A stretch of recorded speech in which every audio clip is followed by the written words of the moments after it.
Maryland basketball versus UCLA tonight is a must-win for both sides. You are Locked On Terps, your daily podcast on the Maryland Terps. Part of the Locked On Podcast Network, your team every day. What's up, everyone? I'm Tre Moore, video content creator for 247 Sports and InsideMarylandSports.com, and host of Locked On Terps, part of the Locked On Podcast Network, your team every day. So thank you for making us part of your day. And today's episode is brought to you by the Gametime app. Download the Gametime app, create an account, and use code LOCKEDONCollege for $20 off your first purchase. Maryland basketball is facing a must-win game tonight against the UCLA Bruins. Tonight at 9 o'clock, it goes down. The last chance for Maryland basketball to make an impression, an out-of-conference game, to pick up a big win in out-of-conference game. Maryland's out-of-conference wins so far this season, 0 notable wins. Go through the wins that we've won out of conference. Go through most of our wins outside of one Big Ten win against Penn State. None of them are notable, but the Penn State one was in conference. So out of conference, we beat Mount St. Mary's. We beat UMBC, okay. We beat South Alabama. We beat Rider. There is not a single team in that group that is a notable win as of now, and we have lost some big games out of conference for sure. Talk about the Villanova game that went horribly, 40-57. We had like 15 points in the first half, couldn't score the ball. The offense looked terrible, and the score wasn't even a complete indicator of that game. That game easily could have been like a 30-point win by Villanova. They went on a scoring drought like crazy. I think it was 7 minutes in the second half where they couldn't score a field goal. So that score looks even better than it actually was, because that Villanova team demolished us in every possible way. And that's a very solid Villanova team. But losing 40-57 to a Villanova team, and then the next two best teams we probably played out of conference, you look at, is probably Davidson and UAB in the Asheville Championship Tournament, where it was early on in the season. We didn't know what we were, okay, but those still count as losses. Those are our 2 losses. So our top 3 out-of-conference games, I look at the top 3 best opponents that we have played out of conference, we have lost to.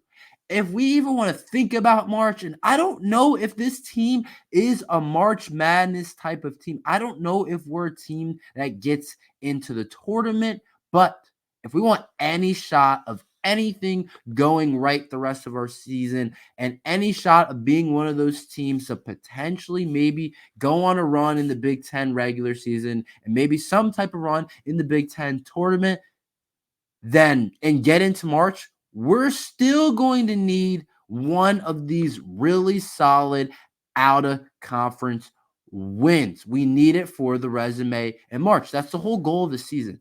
The whole goal, you have 2, I feel like you have college basketball is interesting because it's a little bit different than college football, where, okay, the Alabamas and the Georgias of the world, and now I guess you would say the Ohio States and Michigans, their goal is to win a national championship. If you look at Maryland football, our goal more is to make a bowl game. When you talk about Maryland basketball, the goal for the season, number 1, you start with the Big Ten championship, and then number 2, it's getting into March Madness. That's what I think the goal is. Obviously, national championship, but national championship in college basketball is just, it's close to impossible to get to. It is so hard, as you all know, to win the amount of games you have to win in March Madness, to go through the first round, the second round, the Sweet 16, the Elite 8, the final. It is a gauntlet.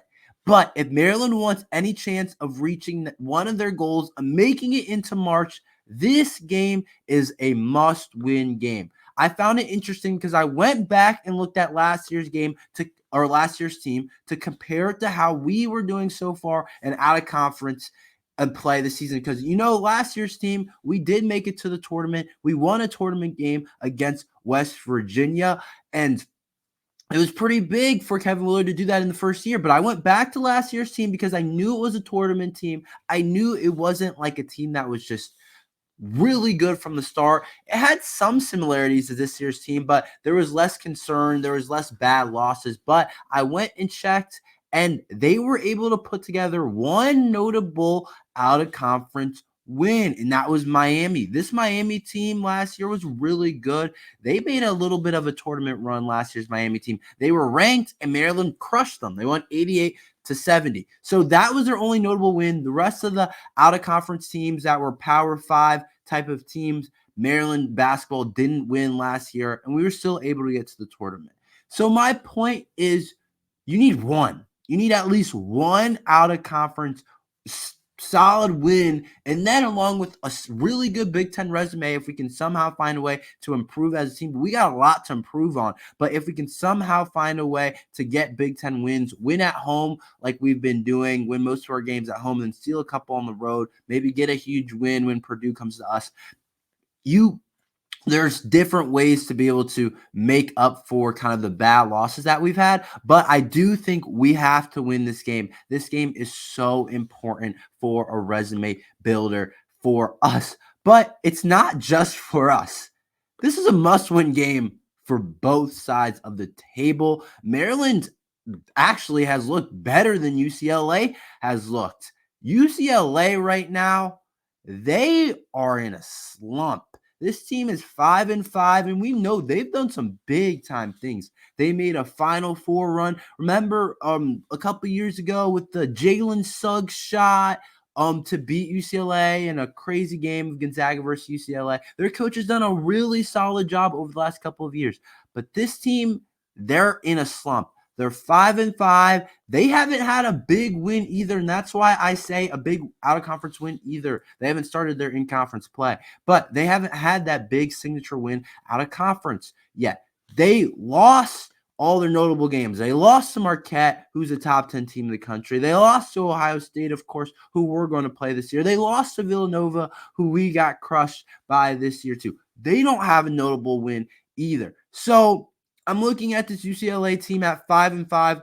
I don't really know what's realistic for this team. There's a lot of talent. There's a lot of useful talent. We'll talk about that more later on when we get into the matchups and predictions for the game. But this UCLA team is interesting because I think it's really kind of similar to what Maryland is.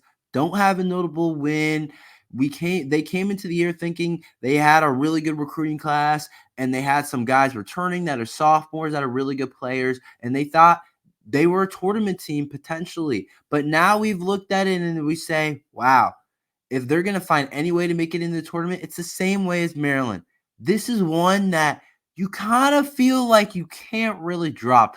Obviously, there's other ways to get in. If Maryland puts up an insane Big Ten record, but let's be realistic, that's probably not going to happen. Or if they win the Big Ten tournament, but let's be realistic again, that's probably not going to happen. Same thing for UCLA if they somehow were able to win the Pac-12 championship, they could get in. But that's not realistic to say. So you're looking at this game as a must-win for both sides. So it definitely hurts that Maryland's on the away side of things, that they have to go up to UCLA and they had to travel and all of that and play there, even though I'm sure it's sick to play in California over there at UCLA.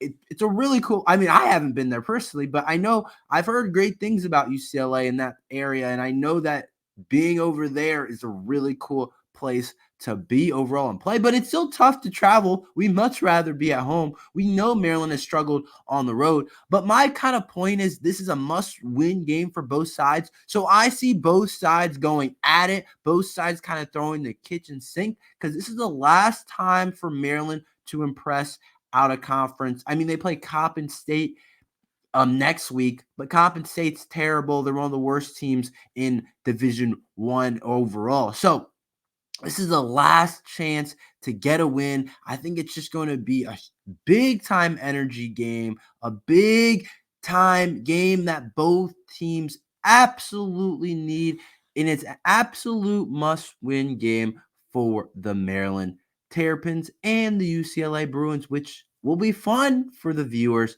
to watch. But let's get into some predictions for this game. What goes down, who covers the spread. Let's get into some matchups. We'll get into all of that type of stuff after this ad from the Gametime app. Have you ever wanted to go to the game at the last minute, like a Maryland Terrapins game or maybe a UCLA Bruins game, but finding tickets is hard? I've been there before. Buying tickets to your favorite events shouldn't be stressful. Gametime is the fast and easy way to buy tickets for all the sports, music, comedy, and theater near you, with killer deals on last-minute tickets and their best price guaranteed. You can stop stressing over the tickets and start getting hyped for all the fun that you'll have at a Maryland Terrapins game or whatever type of game you want to, NFL, NBA, any game that you want to go to. Download the Gametime app, create an account, and use code LOCKEDONCOLLEGE for $20 off your first purchase. Terms apply. Again, create an account and redeem code LOCKEDONCOLLEGE for $20 off. Download the Gametime app today. Last minute tickets, lowest price guaranteed. Let's get into some predictions for this game. I'm going to start with the statement. I think the Terps win this game. I'll tell you why, but my biggest reason why is let's not overthink this.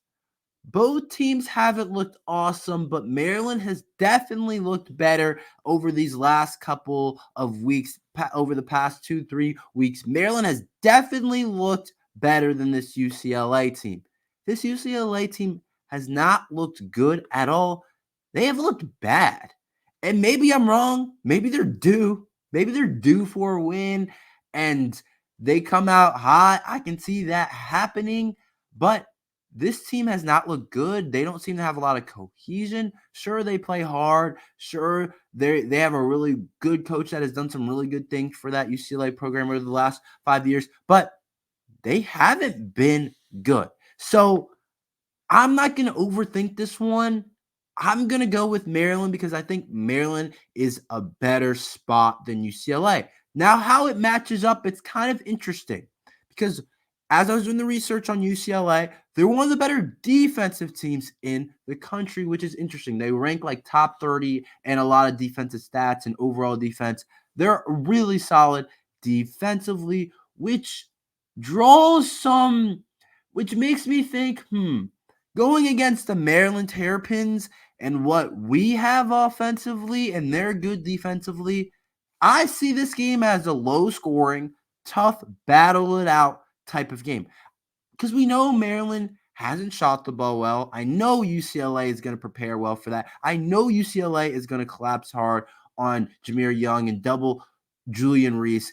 I see this being low-scoring game overall because of how talented UCLA is defensively. But I think Maryland can also do some really good things defensively and stop this UCLA team. But I think it's going to be one of those tough games. You just kind of have to gut it out, grit it out on an away game for Maryland. But I don't mind Maryland playing that type of game.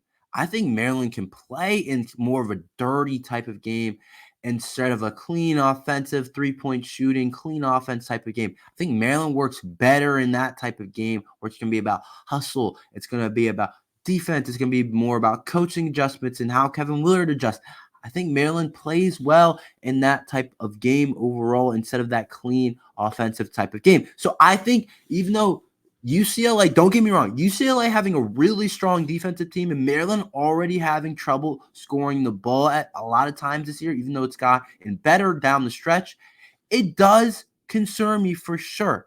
But I also think UCLA will have trouble scoring on us, and I think that will lead to a lower scoring game overall. But where I do think Maryland has an advantage, and this is where my number one difference in this game is experience. Sure, Maryland has some youth on their roster, but they don't have youth like UCLA does. I was going through UCLA's top 5 scorers, and I was going through the years that everyone was, and four of their top 5 scorers are underclassmen. A lot of sophomores, a lot of freshmen for this team. This team is young, and I think that's a big part of their struggles because this team is really talented. They have a couple really good players that could probably go on to the next level, but it's just not colliding quite like it should. And that happens sometimes in current day college basketball. In March, we have seen over the past couple of years that it hasn't usually been the Kentuckys of the world that, okay, they might bring in the number one recruiting class, but does that translate in March? Does that translate in the regular season? It has been like a Baylor. It's been like experienced teams that, okay, maybe they have one or two freshmen, but they have a lot of experience. It's been a UConn. It's been those type of teams. And I think that's kind of what we're seeing with this UCLA team. Okay, they have a lot of talent, but there's not a lot of experience there. It's not a lot of guys that have played a lot of college basketball. And what do I think of when I think of Maryland basketball right now? I definitely don't think of us as like, okay, the most experienced team overall. But here's the difference. Here's the difference where I'm looking at our top two players versus UCLA's top two players. And a lot of college basketball is for sure. It's about depth. It's about players down the line and different players stepping up. But a lot of it's about your scorers got to go score the ball. Your guys got to go get a bucket in a certain part of the game. Your guy has to have a good game. And if they don't have 20, 25 points, you might not win the game. Maybe like 18, 20 in college basketball. But I'm looking at Maryland's top two players compared to UCLA's top two players in terms of experience. And I'm looking at Maryland's top two players, as we all know as Maryland fans, Jahmir Young and Julian Reese. Jahmir Young's a senior, and he's putting together quite the year. This guy, every game, it seems like he's getting 20 points. He's hitting his shots. He's hitting threes pretty well. He's hitting it at a pretty high clip, especially over these last couple of games. Jahmir Young has played awesome. He's played a lot of college basketball. He knows what it's like to go on the road and play this type of game. And Julian Reese is a junior now. Kind of snuck up on us, but he's a junior now. So I look at Julian Reese and Jahmir Young and say, our top two players are experienced and they know what they're doing. They played a lot of college basketball. When I look at UCLA's top two players, you look at their guard, Sebastian Mack is a freshman who leads their team in scoring at 15 points per game, but he does take a lot of shots sometimes to get there. And then you look at Adem Bona, who's a really, really good player, probably their best player, the most productive player.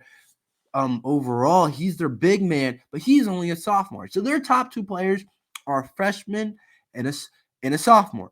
And so how I look at this game is I think that Jahmir Young and Julian Reese are going to outplay those two guys, and we're going to have the two best players on the court and the two most productive players in this game in Jahmir Young and Julian Reese. I think the guard matchup between Sebastian Mack and Jahmir Young, Sebastian Mack, I think he plays more of the two guards, so I don't think Jahmir Young they'll be guarding each other, but still matching up in terms of statistics and stuff of them being the top two scorers in each team, being the top two shot getters and playmakers on each team. I think that's going to be a huge matchup, and I think whoever wins those two matchups between Julian Reese and UCLA's talented sophomore big man Adem, and then also Sebastian Mack versus Jahmir Young. I think Maryland will win those two matchups. I think Julian Reese will outplay Adem Bona, and I think Jahmir Young outplays Sebastian Mack because of their youth overall. So that's my big part of picking Maryland, but I also realized it seems kind of foolish for me to say, okay, Maryland's two best players, Julian Reese and Jahmir Young might play well, but we're going to need more outside of that. But I've been thinking about it more, and I've been thinking about how the other rest of the team has been playing.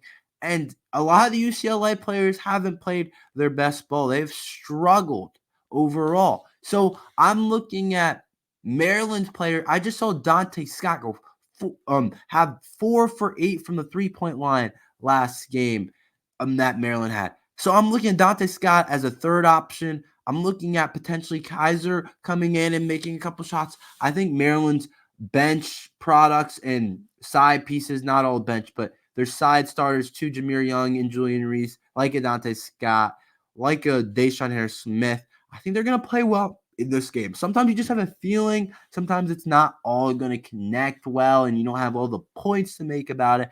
But I do think Dante Scott coming off the hot performance is going to play well, and I do think Maryland's role players do play well in this game. I think Kevin Willard is ready for this game. I don't know. I have a gut feeling about them being ready for this game, but I think Maryland wins. And then let's talk about the spread. real quick. Spread's at 4 points. I checked it right before I did this. You can get Maryland for plus money to win this game. So Maryland's plus 4. I think Maryland will win straight up.